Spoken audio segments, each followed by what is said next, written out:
Okay चलिए भाई साहब इसको करते हैं हम यहाँ पे phase relationship between E and I. तो अपन ने देखा उस दिन कि अगर आपका सिर्फ इंडक्टिव अगर आपका भाई साहब रेजिस्टर है तो the potential and current will be in same phase. सिर्फ रेजिस्टर है तो potential and current will be in same phase, there will be no difference. ठीक है, लेकिन अगर भाई साहब इंडक्टर सर्किट है, प्योर इंडक्टिव सर्किट है, तो आपका current will lag behind by an angle. ठीक है, तो करंट भाई साहब आपका लैग बिहाइंड होगा। ठीक है, आपका भाई साहब minus L I D I T होगा, minus L D I by D T होगा ये। ठीक है, तो E minus L D I by D T आपका कर्शॉफ लॉ को अप्लाई करते हुए आपका भाई साहब कितना आ जाएगा, दिस विल बी, तो हमारा यहाँ पे कितना आ गया, आई की वैल्यू, अगर यहाँ पे ई की वैल्यू है ई साइन ओमेगा टी, तो आई की वैल्यू कितनी आ जाएगी, I sine omega T minus pi by 2।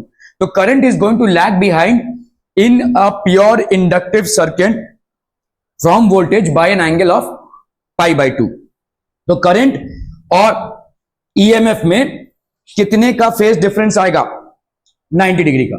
ठीक है, ईएमएफ या वोल्टेज और करंट में सिर्फ प्योर इंडक्टिव सर्किट है तो, रेजिस्टिव नहीं, प्योर इंडक्टिव सर्किट में। ठीक है, this was the last thing that we had covered. Okay, तो phase relationship between E and I, तो आप देखो भाई साहब यहां पे कैसे चल रहा होगा। देखो ये ई को हमने प्लॉट किया हुआ है। ई क्या है भाई साहब आपका, E is equal to E not sine omega T, तो साइनोसोडियल फंक्शन है। ठीक है, आपका भाई साहब ऐसा चलता रहेगा ये। ठीक है, ये साइनोसोडियल फंक्शन है।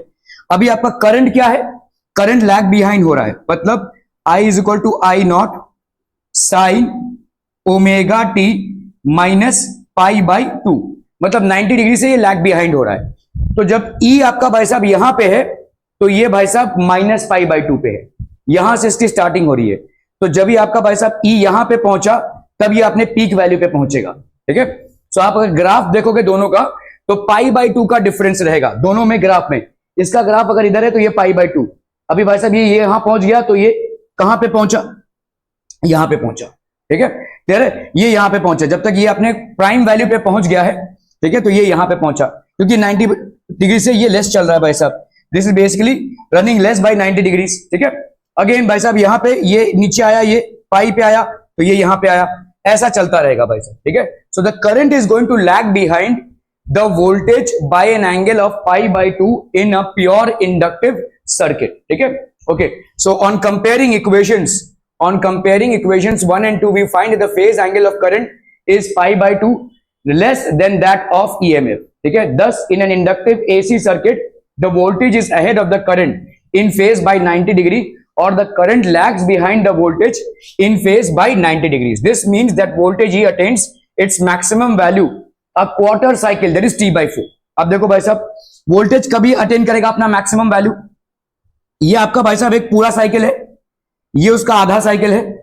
ठीक है, और आपका वोल्टेज, ठीक है, this means that the voltage he attains is maximum value a quarter cycle. तो आपका भाई साहब ऑब्वियसली इसका 1/4, मतलब यहां पे ये वोल्टेज अपना मैक्सिमम वैल्यू अटेन करेगा। अरे क्या है ये, हेलो हेलो, हाँ बोलिए,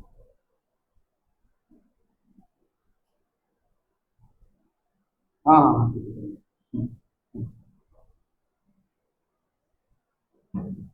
ठीक है। तो आपका भाई साहब यहां पे क्या हो जाएगा, so this will be so a quarter cycle earlier than the current I, और current attains its peak value. तो आपका करंट कभी पीक वैल्यू अटेंड करेगा भाई साहब। ठीक है, तो जब ये अपना लास्ट वैल्यू अटेंड कर रहा है तब ये अपना पीक वैल्यू अटेंड कर लेगा। ठीक है, current attains its peak value a quarter cycle later, मतलब क्वार्टर साइकिल लेटर चल रहा है।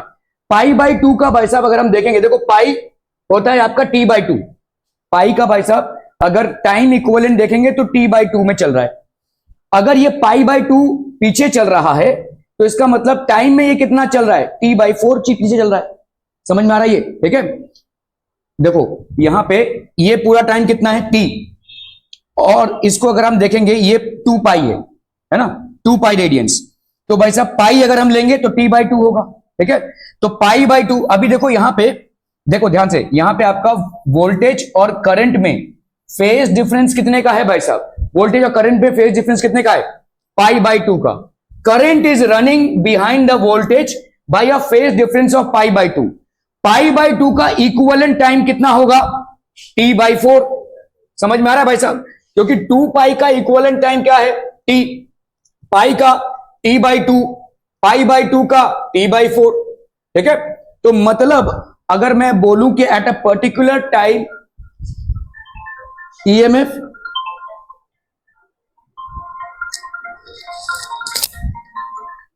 हेलो हेलो, हाँ बोलिए, हाँ बोलिए।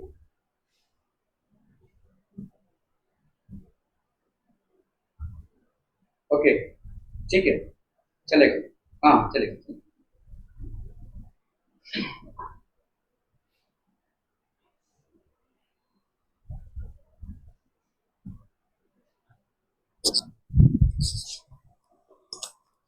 ठीक है, क्लियर है?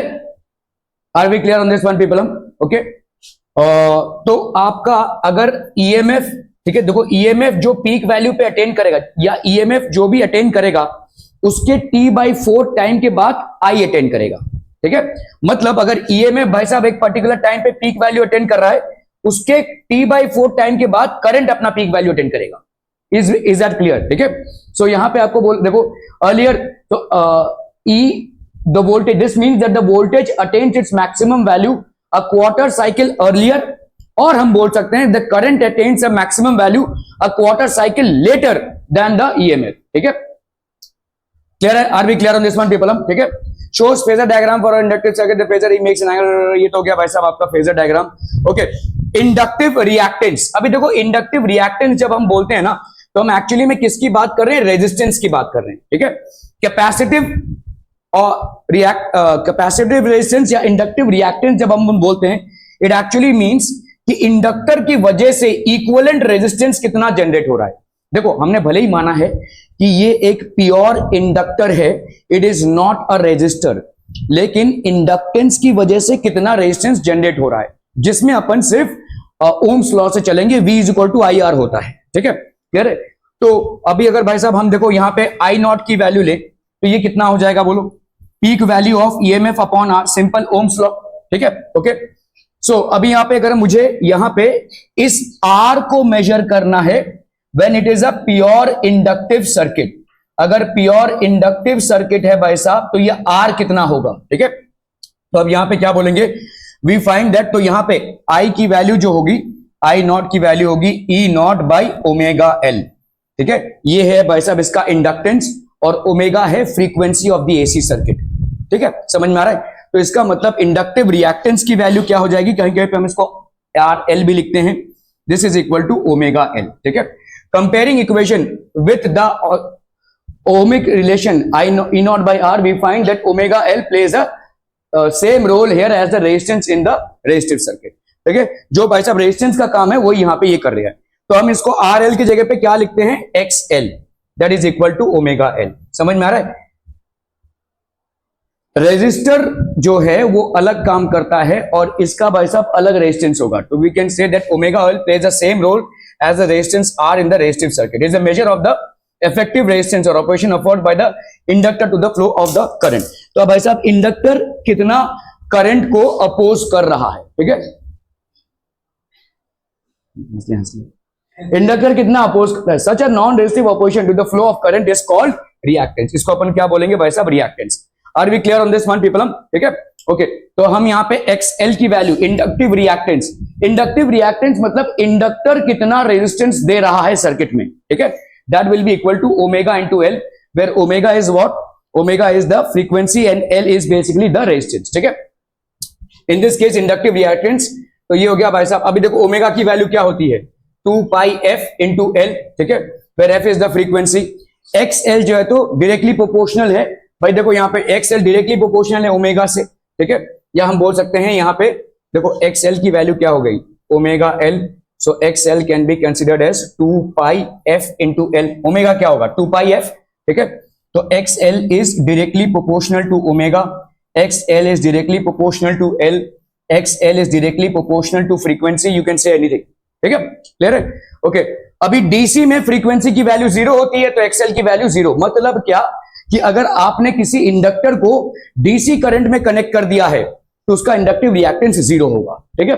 दस an inductor allows DC flow through it easily but opposes the flow of AC through it, AC को अपोज करेगा। ठीक है, क्या ये समझ में आ रहा है भाई साहब? इंडक्टर विल अपोज, और आपने देखा भाई साहब बैक ईएमएफ कितना जनरेट होता है, L D I by D T, कितना बैक ईएमएफ जनरेट होता है भाई साहब, देखो यहां पे आपके L D I by D T, ये अपोज कर रहा है। ठीक है, तो आपका इफेक्टिव जो वोल्टेज होता है इंडक्शन में वो होता है E minus L D I by D T, तो इसको भाई साहब अपोजिशन मिल रहा है। क्या ये समझ में आ रहा है? अगर फ्रीक्वेंसी जीरो ही मतलब एसी सर्किट नहीं है, एसी करंट नहीं है, डीसी करंट है, डीसी करंट में भाई साहब आपका फ्रीक्वेंसी अगर जीरो हो गया तो आप बोल सकते हैं यहां पे एक्सएल की वैल्यू जीरो हो जाएगी। मतलब इंडक्टर जो है कोई भी रेजिस्टेंस अपना ऑफर नहीं करेगा if it is a DC current. However, inductor is going to offer a resistance of 2 pi FL, ठीक है, if it is an AC current। ठीक है, समझ में आ रहा है ये? ओके ओके, तो आप भाई साहब देखो IRMS क्या होता है, हमने पहले डिराइव कर चुके हैं हम, I not by √2 peak value of current by √2 होता है, जिसको अपन क्या लिख सकते हैं, E naught by omega L, I naught की वैल्यू क्या आई, E बाई R, R की वैल्यू क्या आई, XL that is omega L √2, इसको अपन क्या लिख सकते हैं, देखो E नॉट बाई √2 क्या हो जाएगा, E R M S by omega L, तो E R M S by XL. समझ में आ रहा है ये? ठीक है, सिंपल चीजें हैं बहुत। ठीक है, एज एक्सएल आर बोथ, अगर एक्सएल को अगर अपन ने किसके साथ प्लॉट किया, एफ के साथ, दोनों डायरेक्टली प्रोपोर्शनल है एक दूसरे के। ठीक है, सो एक स्ट्रेट लाइन ग्राफ मिल जाएगा। ठीक है, straight line graph. Okay okay okay, अभी भाई साहब अगर अपन क्या कर रहे हैं कैपेसिटर को, तो अभी तक हमने दो चीजें देख ली हैं, रेजिस्टेंस और इंडक्टर। तो रेजिस्टेंस और इंडक्टर को फटाफट से भाई साहब सम अप करते हैं। तो यहां पे आपका जब रेजिस्टेंस है तो आपका ई नॉट अगर क्या है, ई यार अगर आपका भाई साहब प्योर रेजिस्टिव सर्किट है तो अपन यहां पे क्या बोल सकते हैं, instantaneous voltage will be equal to E not sine omega T, और आपका आई क्या बोलेंगे, I naught sine omega T. So there is no difference between the phase angles. ठीक है, यहां पे जो इन दोनों के बीच में फेज एंगल में कोई डिफरेंस नहीं होगा। ठीक है, और जो आपका भाई साहब ओम्स लॉ होता है वही फॉलो होगा यहाँ। ठीक है, तो ऑब्वियसली यहां पे आपका E is equal to I into R होगा, जो आपका रेजिस्टेंस है भाई साहब। ठीक है, अभी यहाँ पे E नॉट लिख रहे हो तो E not is equal to I not into R. अगर भाई साहब यहाँ पे E आर एम एस लिख रहे हो तो ये भी भाई साहब क्या हो जाएगा, I R M S into R. ठीक है, यही होगा। क्लियर है? ओके, अभी अगर हम भाई साहब आते हैं किसमें, pure inductive circuit. Pure inductive circuit में इफेक्टिव वोल्टेज कितना हो जाएगा, effective voltage will B L D I by D T, ये हो जाएगा भाई साहब इफेक्टिव वोल्टेज। तो this is basically effective voltage through the circuit. पहली बात तो इसको समझना है हमें। ठीक है, effective voltage through the circuit. ठीक है, ओके, अभी यहां पे अगर मैंने ई को, इंस्टेंटेनियस वोल्टेज को ले लिया, E not sine omega T, तो आपका भाई साहब आई कितना आ जाएगा, I naught sine omega T minus pi by two. So we can say that the current lags behind the voltage by an angle of 90 degrees. ठीक है, और यहां पे भाई साहब आपका ये जो आर का वैल्यू है, यहां पे आर अगर हम रेजिस्टेंस, ठीक है, तो ये resistance due to an inductor will be equal to X L, that will be equal to omega into L, that will be equal to 2 pi F into L. ठीक है, तो आप ये समझ लीजिए कि अगर डीसी करंट है, if it's a DC current, तो ये एक्सएल की वैल्यू जीरो हो जाएगी क्योंकि फ्रीक्वेंसी की वैल्यू जीरो है। ठीक है, so hence an inductor will not offer any resistance to a DC current, however an inductor will offer resistance to a, और यही देखिए आपका इंडक्शन जो आप करते हैं ना, इंडक्शन कुकर जो होता है आपका, या इंडक्शन जो आपने देखा रहेगा वो काला वाला होता है, इंडक्शन गैस, ये इसी प्रिंसिपल पे काम करता है। ठीक है, ये इसी प्रिंसिपल, आप अगर इंडक्शन कुकर को या इंडक्शन गैस को या इंडक्शन स्टोव को आप भाई साहब कनेक्ट करते हैं एसी सर्किट से, तो वो क्या करेगा, रेजिस्टेंस ऑफर करेगा। रेजिस्टेंस ऑफर करेगा तो उसका टेम्परेचर बढ़ेगा और उसी टेम्परेचर से आप जो भी खाना वाना गर्म कर रहे होंगे वो कर रहे होंगे। ठीक है, that is the principle of induction cooker. समझ में आ रहा है भाई साहब? ठीक है, ये high offer resistance high resistance offer करेगा, जितना ज्यादा भाई साहब फ्रीक्वेंसी होगा उतना ज्यादा वो रेजिस्टेंस ऑफर करेगा, और इसी रेजिस्टेंस से क्या होगा, टेम्परेचर बढ़ेगा।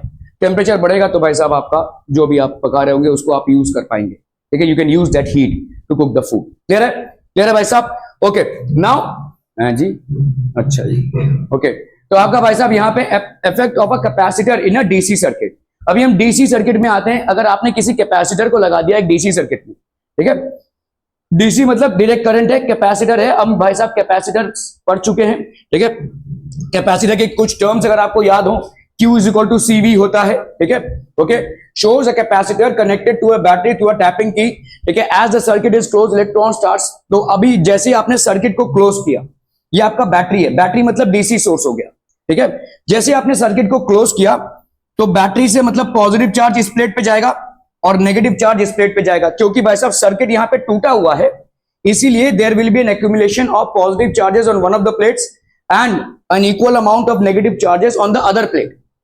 दिस क्रिएट्स बेसिकली यही आपका कैपेसिटर क्रिएट करता है, दिस इज द कैपेसिटर, ठीक है।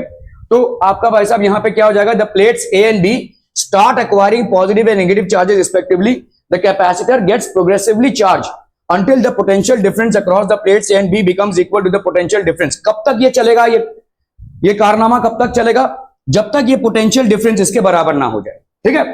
जैसे ये पोटेंशियल डिफरेंस इसके बराबर हो गया तब चार्जेस का फ्लो स्टॉप हो जाएगा, ठीक है, it will completely stop. As soon as this happens the charging of the capacitor stops. तो ये कैपेसिटर आपका भाई साहब चार्ज हो गया, फुल्ली चार्ज है। Thus during the capacitor is being charge in electric current does flow to the, तो इसका मतलब इस सर्किट में देखो, सर्किट में इलेक्ट्रिसिटी कब फ्लो होगी, जब आपका सर्किट कंप्लीट हो। कैपेसिटर जब भी आप लगाते हैं तो सर्किट आपका ब्रेक हो गया है तो करंट फ्लो नहीं होगा, ठीक है। यहीं पे अगर आपने वायर को ज्वाइन कर दिया तो करंट फ्लो होगा, ठीक है। तो आपने सर्किट को ब्रेक कर दिया इसलिए करंट फ्लो नहीं होगा, लेकिन करंट थोड़े बहुत अमाउंट के लिए तो फ्लो होगा। कब, आपका क्या यहां पे सिद्धांत है, देखो यहां पे ऐसा जाता रहेगा, प्लस माइनस, अब ये फुल हो गया भाई साहब, अभी नहीं जाएगा।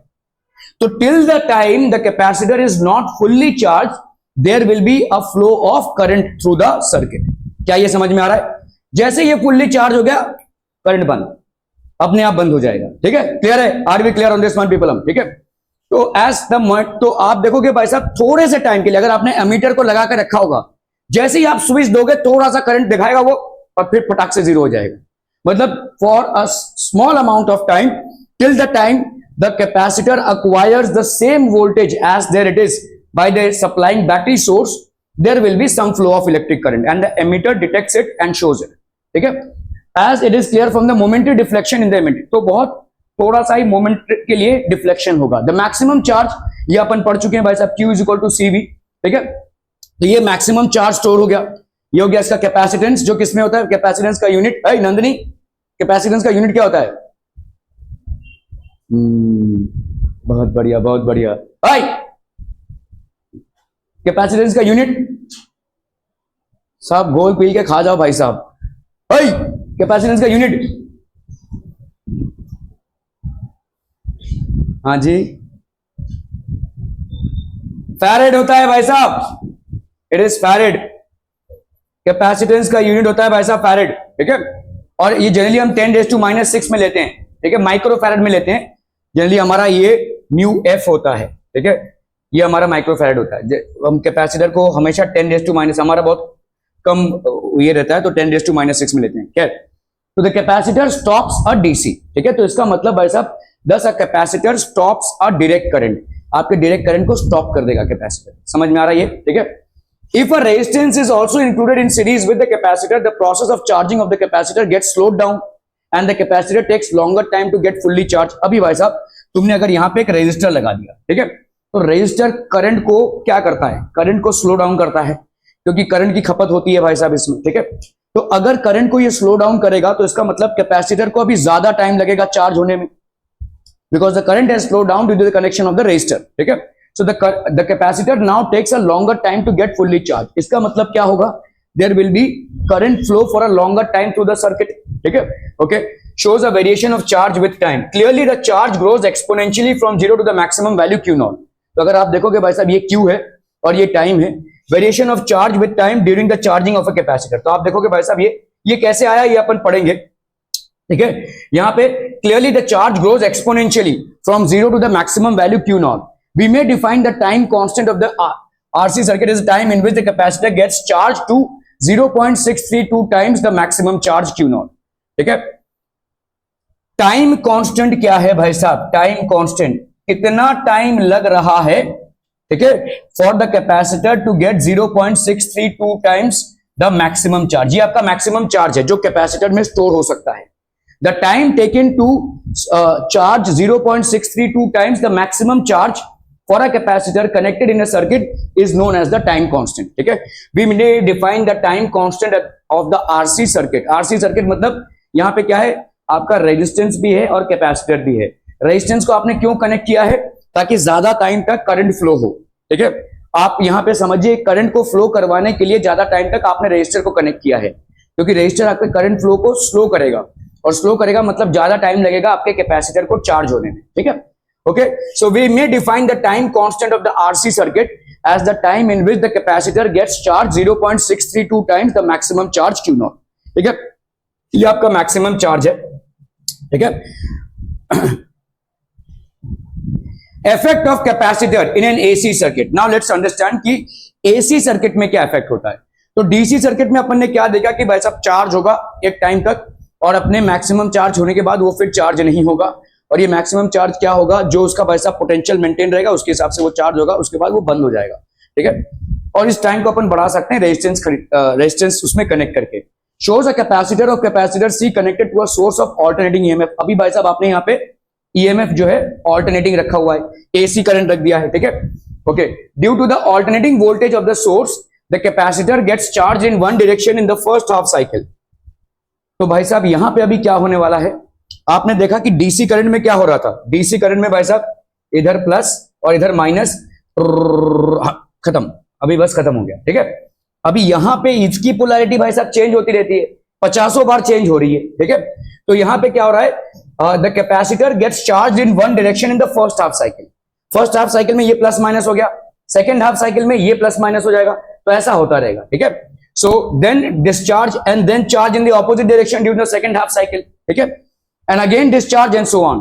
तो कैपेसिटर भाई साहब चार्जिंग डिस्चार्जिंग चालू ही रहेगी, क्योंकि आपकी एसी की पोलैरिटी चेंज हो रही है।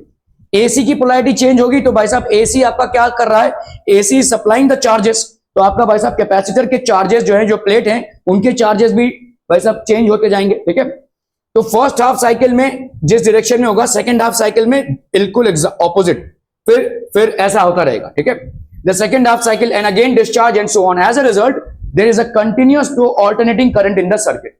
तो आपका भाई साहब एक कंटिन्यूअस करंट बना रहेगा। डीसी करंट में ये नहीं हो पाएगा, कैपेसिटर को कनेक्ट करेंगे अगर आप डीसी सर्किट में तो ये नहीं हो पाएगा, एक मैक्सिमम वैल्यू के बाद करंट अपने आप बंद हो जाएगा, लेकिन एसी करंट में ये चलता रहेगा। ठीक है, as a result there is continuous though alternating current in the circuit, thus a capacitor provides an easy path for AC. तो आपने यहां पे क्या देखा कि inductor provides an easy path for DC, however it opposes AC, and a capacitor provides easy path for AC but opposes DC. समझ में आ रहा है भाई साहब, ये इंडक्टर में अगर आपने डीसी सर्किट में इंडक्टर लगाया तो वो it will be easily passing through without any resistance. ठीक है, लेकिन अगर आपने भाई साहब इंडक्टर को एसी सर्किट में लगाया इट विल अपोज, लेकिन कैपेसिटर का उल्टा है। तो कैपेसिटर, तो आप अभी समझिए इस चीज को कि आपने क्या प्रूव किया। तो सोचो, देखो कुछ चीजें में ना आपको डेरिवेशन पे भी जाने की जरूरत नहीं है। आपका भाई साहब यहाँ पे इंडक्टर है, इंडक्टर क्या कर रहा है, अपोज कर रहा है किसको भाई साहब, एसी को अपोज कर रहा है, एसी को, इसीलिए शायद ई और आई में भाई साहब π/2 का अंतराल है, डिफरेंस है। I is lagging behind by π/2। ठीक है, इट अपोजेस एसी। कैपेसिटर क्या कर रहा है भाई साहब, इट अपोजेस नहीं, ये इंकरेज कर रहा है एसी को, इट इंकरेजेस एसी। ठीक है, ये एसी को इंकरेज करेगा। अब बताओ मेरे को ई और आई में क्या हो जाएगा बोलो, तो इसका मतलब I will be ahead of voltage by π/2। समझ में आ रहा है ये? ठीक है, इट इंकरेजेस एसी, आपका भाई साहब एसी करंट को वो इंकरेज कर रहा है, डीसी करंट को अपोज कर रहा है। ये भाई साहब इट इंकरेजेस डीसी। ठीक है, इट अपोजेस डीसी। समझ में आ रहा है ये भाई साहब? ठीक है, सो इज दिस, तो आपका ये कोरिलेशन है। आपने देखो भाई साहब यहां पे प्रूव किया कि भाई साहब आपका जो करंट है that lags behind the voltage in a purely inductive circuit by π/2. So obviously in a purely capacitive circuit the current will be ahead of voltage by π/2. मतलब अगर आपने E की वैल्यू ली है क्या, E0 sin ओमेगा टी, तो आपकी I की value क्या हो जाएगी, I0 sin omega T plus π/2, sin omega T plus π/2। Are we clear to this one people? हम ठीक है, आज विसर्जन है क्या? नहीं, कल था ना 5th डे, आज भी ठीक है। Are we clear on this one people? हम समझ में आता हूं?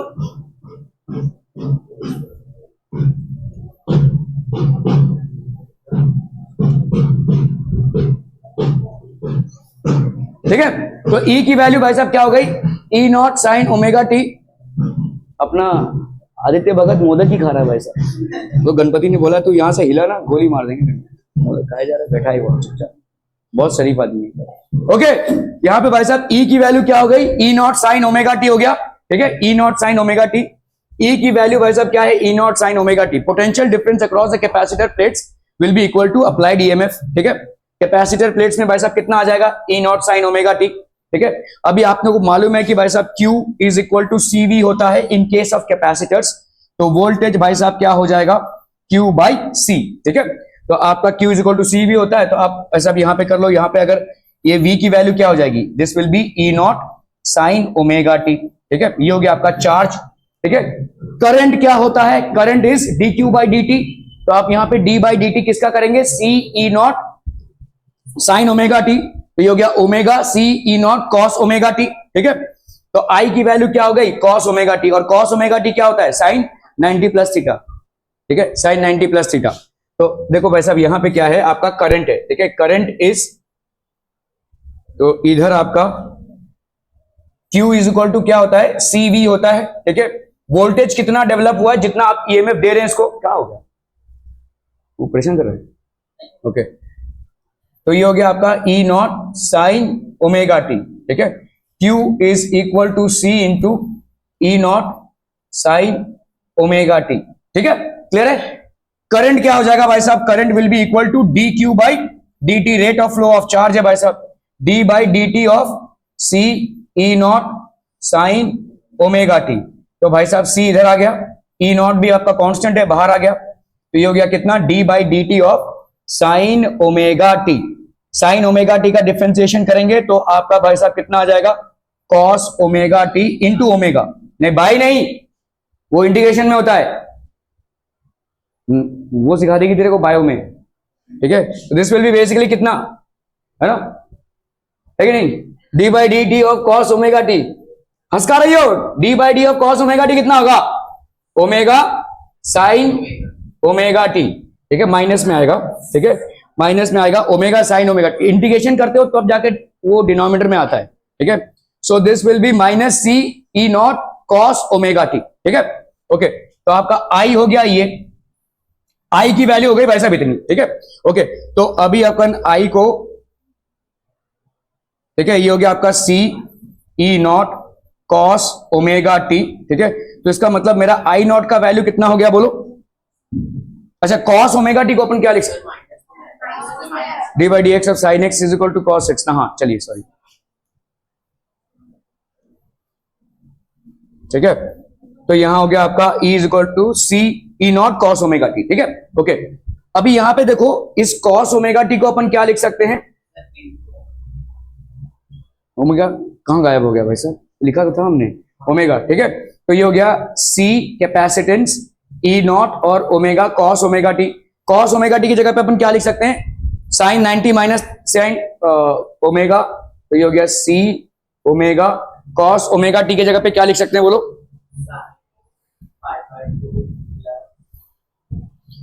साइन 90 प्लस थीटा लिख सकते हैं, omega T plus pi by 2, है ना, sine 90 plus theta is equal to cos theta. ठीक है, ओके, क्यों 90 माइनस थीटा नहीं लिखा, साइन 90 माइनस थीटा भी कॉस थीटा के बराबर होता है, क्यों आगे जा रहा है, ओके, तो यहाँ पे आपका sign omega T plus pi by 2 हो जाएगा। ठीक है, तो अभी देखो ये हो गया आपका I, आपको मालूम है कि I क्या होता है, I not sine omega T, ऐसा कुछ होता है भाई साहब, तो इसका मतलब I नॉट की वैल्यू क्या हो गई, I नॉट की वैल्यू हो गई C E नॉट। ठीक है, क्लियर है भाई साहब, ओके, अपने को मालूम है भाई साहब I नॉट की वैल्यू क्या होगी, E बाई R, तो अपन यहां पे R मानते हैं कैपेसिटिव, तो ये हो गया भाई साहब आपका कैपेसिटिव रेजिस्टेंस, तो XC। ठीक है, तो I नॉट की वैल्यू क्या हो गई बोलो, C E not is equal to E naught by XC, ये E नॉट भाई साहब कैंसिल हो गया, तो XC is equal to 1 by C। ठीक है, क्लियर है, ओके, सो अपन यहां पे भाई साहब क्या लिख सकते हैं, तो आपका भाई साहब यहां पे हो गया, देखो I is equal to I naught cos omega t, cos omega d की जगह पे आपने लिखा sine omega T plus pi by 2, I naught की वैल्यू क्या हो जाएगी, ओमेगा C, अरे ओमेगा हमारा चला गया भाई साहब, बार बार ओमेगा क्यों चला जा रहा है?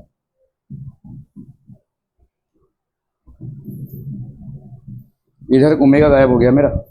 ई नॉट साइन ओमेगा तो आई, हाँ ये ओमेगा है ना भाई साहब, ये ओमेगा होगा, आई एम सॉरी। तो ये ओमेगा हो गया, ठीक है। क्लियर है? ई नॉट कैंसिल हो गया, ओमेगा इंटू एक्स सी, ठीक है, ओमेगा इंटू एक्स सी। तो इसका मतलब एक्स सी का वैल्यू कितना हो जाएगा भाई साहब? ओमेगा इंटू सी, या अपन एक्स सी की वैल्यू क्या लिख सकते हैं? 1 बाई ओमेगा सी। ये हो जाएगा आपका capacitive resistance. X c is capacitive resistance, that is 1 by omega c, ठीक है। Okay okay okay okay. तो आपका भाई साहब यहां पे क्या हो जाएगा, देखो ग्राफ कैसे ड्राइव करेंगे। तो here current is moving ahead of voltage by an angle of pi by 2, ठीक है। तो जब इन्होंने शुरुआत की तब ये ऑलरेडी पाई बाई 2 आगे थे, ठीक है।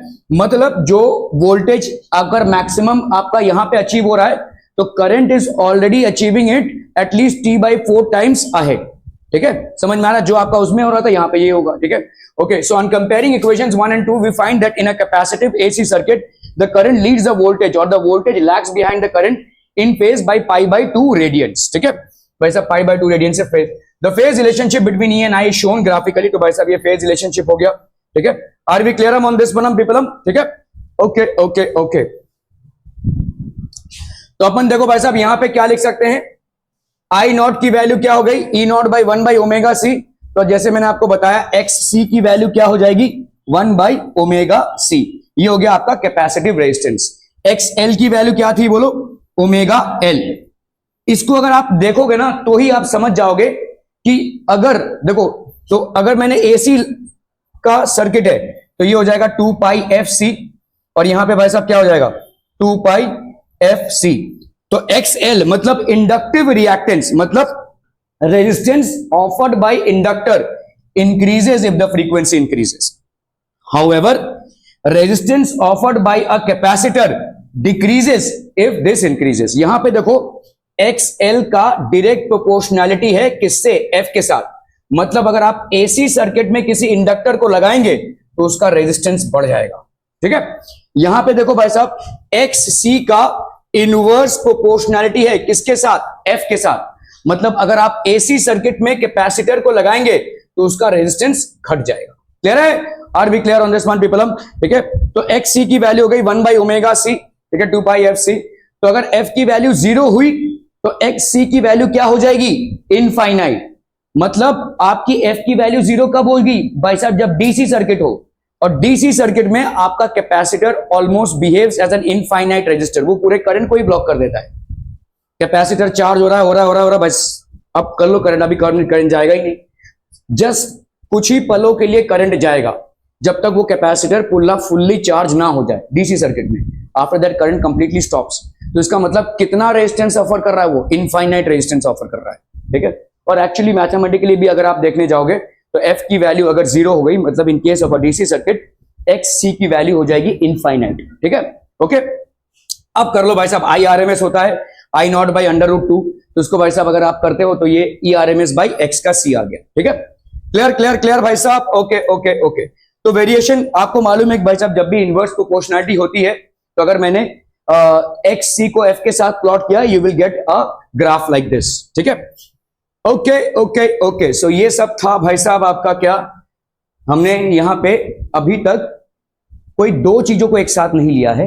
हमने एक प्योर रेजिस्टेंस को लिया, प्योर इंडक्टर को लिया और प्योर कैपेसिटर को लिया, ठीक है। If it is a pure resistor, current and EMF will be in phase. If it is an inductor, current will be lagging by π/2. If it is a capacitor, current will be ahead of voltage by π/2. ठीक है। अभी बाकी सारी चीजें भाई साहब, inductive reactance XL की value क्या हो जाएगी भाई साहब? Omega L, that is 2 pi F into L. XC की वैल्यू हो जाएगी 1 by omega C, that is 1 by 2 pi F into C, ठीक है।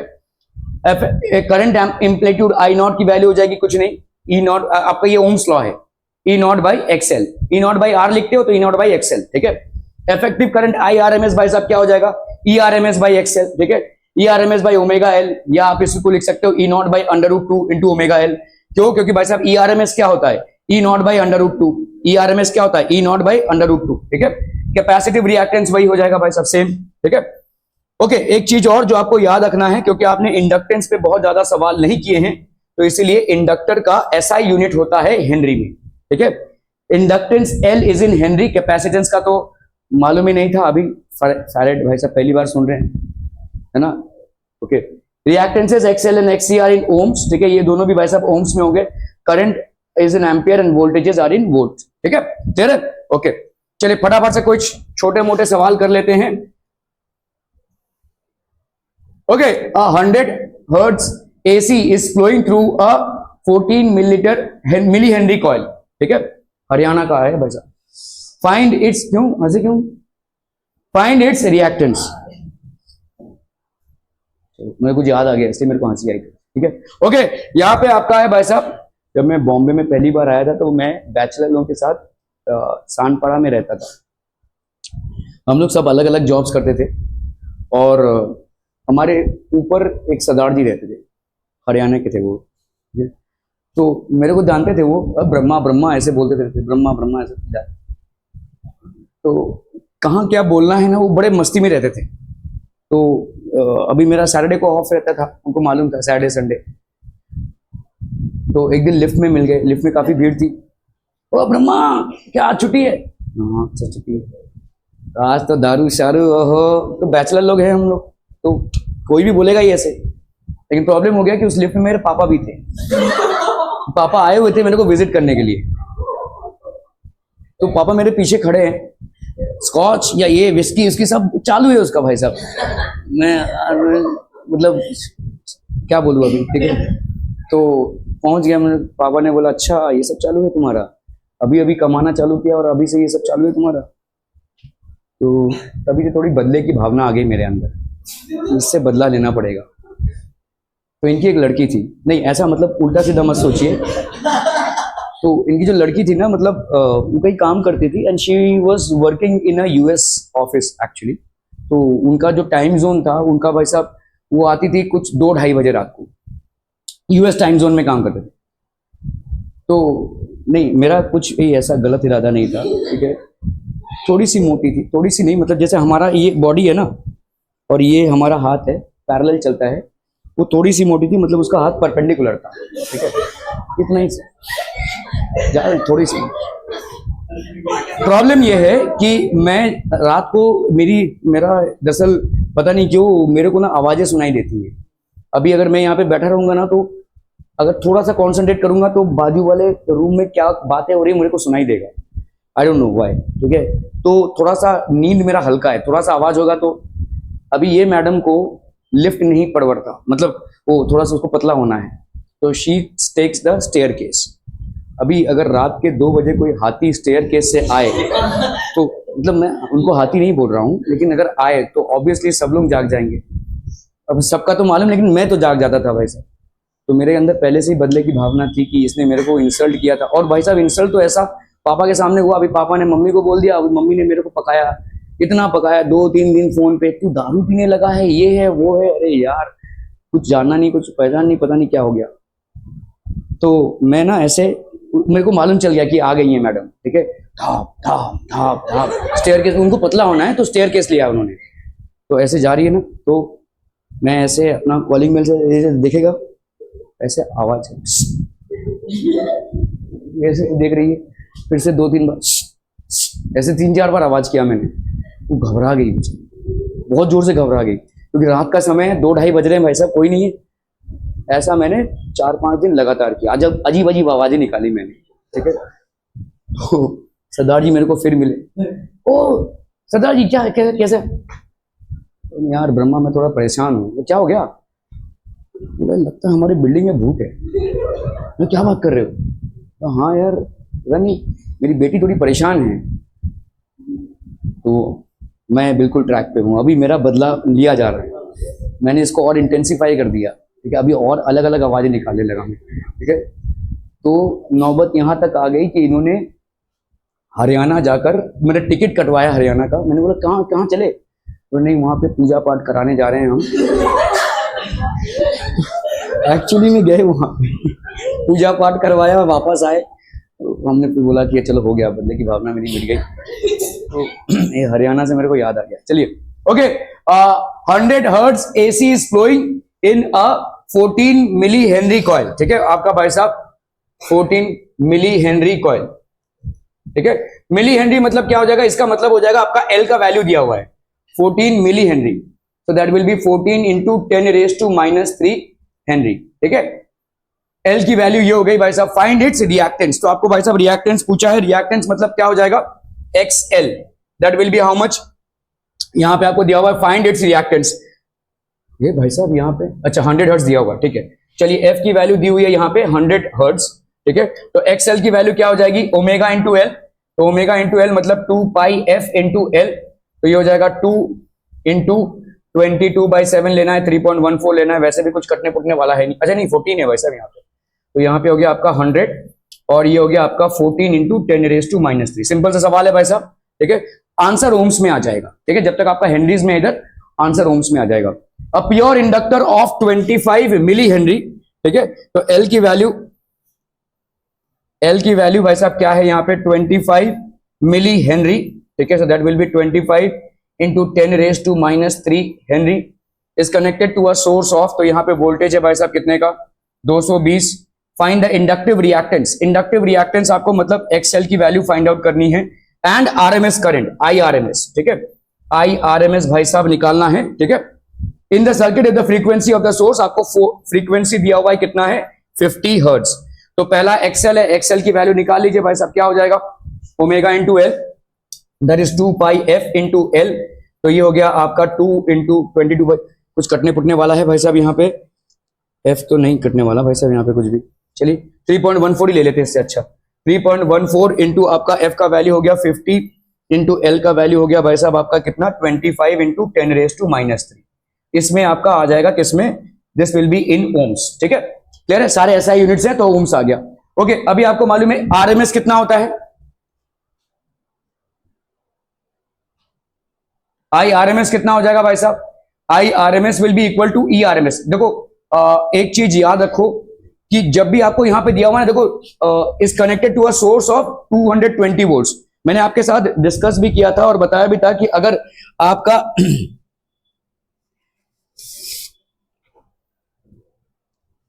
EMF नहीं दिया हुआ है, ठीक है, हाउस होल्ड सर्किट्स में इंडिया में ERMS 220 है, वो आप ले ही लोगे, ठीक है, यहां पे दिया हुआ है वैसे 220, इसका मतलब ये ERMS है, ये रूट मीन स्क्वायर वोल्टेज है ये, ठीक है, 220 वोल्टेज मतलब रूट मीन स्क्वायर वोल्टेज है, ठीक है।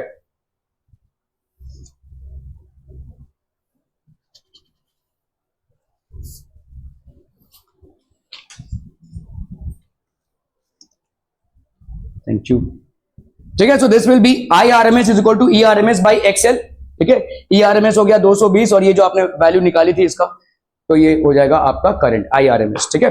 अगर पीक वैल्यू पूछा तो पीक वैल्यू क्या हो जाएगा IRMS का आई का, पहले IRMS से हम E0 निकालेंगे और फिर E0। अरे कहीं मैं पूछ रहा हूँ I0 की वैल्यू पूछ रहा हूँ तुमसे, तो आपका यहाँ पे IRMS क्या होता है, IRMS इज इक्वल टू, ये सिर्फ फॉर्मूला वाला एक चैप्टर है, इसको इधर लगाओ इसको इधर लगाओ ऐसे निकल जाएगा भाई साहब ये चैप्टर, थोड़ा सा ध्यान दीजिए। I0 कितना है √2 है, IRMS आप निकाल चुके हो, ठीक है, तो peak value of current will B how much √2 into IRMS, that is 1.41 into जो भी आपका वैल्यू आया यहाँ पे देखो 28.03, इसके साथ मल्टीप्लाई कर देंगे, ठीक है, क्लियर है, ओके। और सेम चीज भाई साहब आपका ERMS में भी होता है, ERMS is equal to E0 by √2, ठीक है, ओके ओके ओके।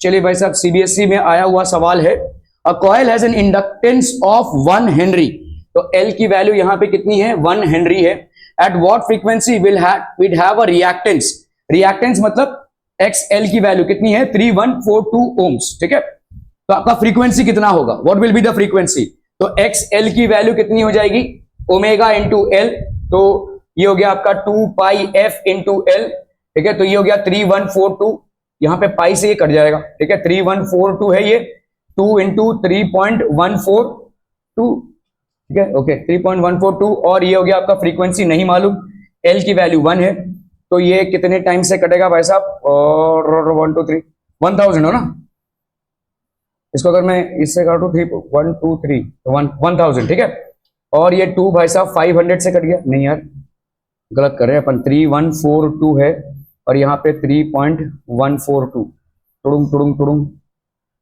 1000 तो आ रहा है भाई साहब, ये तो ये हो गया 1 to 1000, लेकिन 50 इतना बड़ा फ्रीक्वेंसी कैसे हो जाएगा?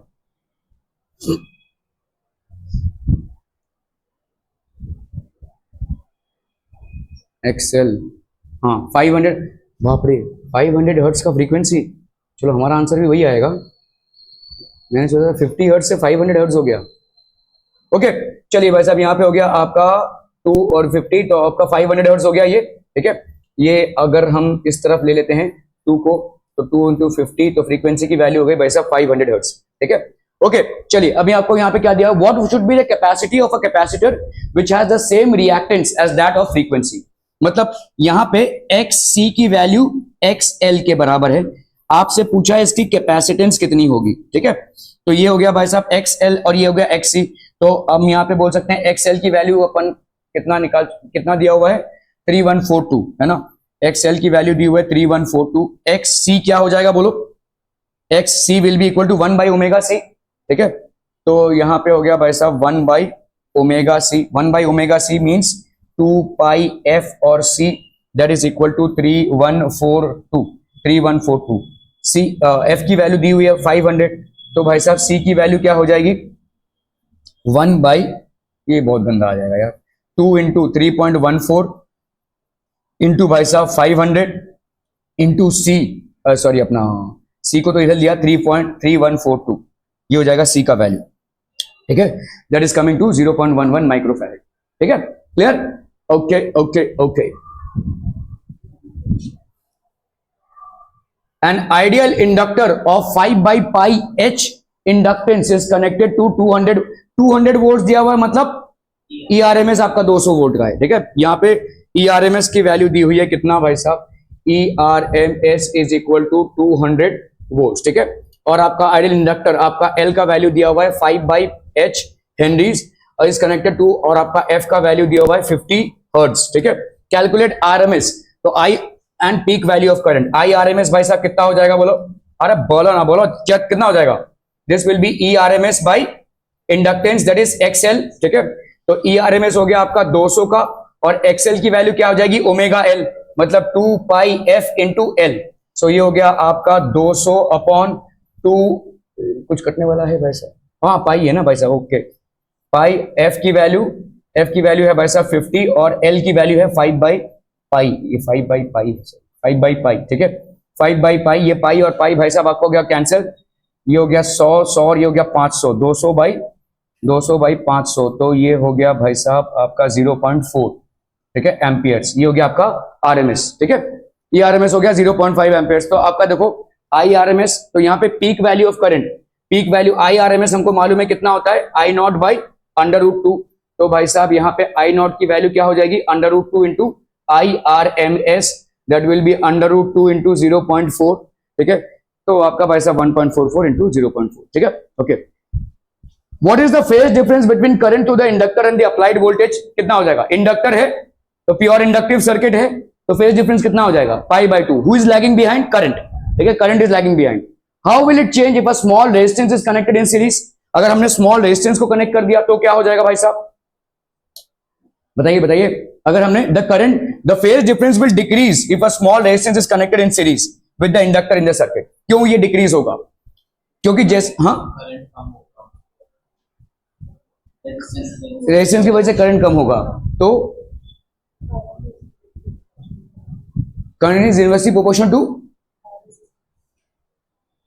Okay, current is inversely proportional to resistance, इसका मतलब टोटल रेजिस्टेंस आपका कम हो जाएगा। नहीं, रेजिस्टेंस बढ़ेगा तो करंट कम होगा, तो इसमें ज्यादा रेजिस्टेंस लगाना पड़ेगा, करंट कम। नहीं, यहाँ पे क्या पूछा है देखो, यहां तक समझ में आ गया। How will it change if a small, पहले एक इंडक्टर ही लगा हुआ है सिर्फ, अभी आपने एक रेजिस्टेंस को लगा दिया है, तो इससे क्या होगा, ठीक है, with the inductor in the circuit, तो आपका क्या हो जाएगा, the phase difference will decrease, phase difference आपका डिक्रीज होगा। फेज डिफरेंस डिक्रीज क्यों होगा बताओ, करंट कम हो रहा है। अरे नहीं यार, उतने में नहीं जाना है, करंट पे लेकर फिर वोल्टेज पे जाओगे, फिर रेजिस्टेंस पे आओगे, नहीं, सिंपल। देखो तुमने क्या पढ़ा, यहाँ पे 3 चीजें पढ़ी हैं। ठीक है, जब आपका E और R है, मतलब जब आप सिर्फ प्योर रेजिस्टिव है, तो करंट और ये रेजिस्टेंस जब है, तो यहाँ पे क्या है भाई साहब, यहां पे आपका करंट और वोल्टेज सेम फेज में है, और जब आपका भाई साहब ई और एल है तो ये भाई साहब पाई बाय 2 से पीछे चल रहा है, ठीक है। आई भाई साहब क्या है, पाई बाय 2 से पीछे चल रहा है।